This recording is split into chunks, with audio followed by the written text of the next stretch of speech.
ত্রিভুজ আঁকা আছে, যেটা নিচের দিকে করে, যেটা ট্রায়াঙ্গেল, অপোজিট ট্রায়াঙ্গেল করা আছে।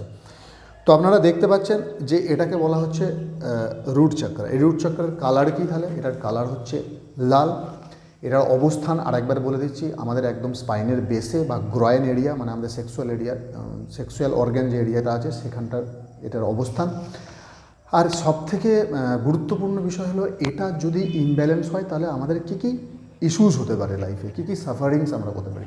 রুট মানে বুঝতে পারছেন বেস চক্র, এটা ফান্ডামেন্টাল মানে ফাউন্ডেশন, আমাদের লাইফের ফাউন্ডেশনটাই হচ্ছে, যেমন কোনো একটা বিল্ডিংয়ের ফাউন্ডেশন মানে ঠিকঠাক থাকাটা অত্যন্ত জরুরি, সেই রকম আমাদের ফাউন্ডেশন হচ্ছে রুট চক্র। এটা যদি ঠিকঠাক না থাকে, আমাদের যে ইস্যুসগুলো লাইফে আছে সেটা হচ্ছে ইনসিকিউরিটি আছে, এক্সেসিভ ইনসিকিউরিটি আপনি ফিল করবেন, ফিয়ার থাকবে আপনার মধ্যে, অ্যাংজাইটি থাকবে, কোনো একটা জায়গায় আপনি স্থির হয়ে বসে থাকতে পারবেন না,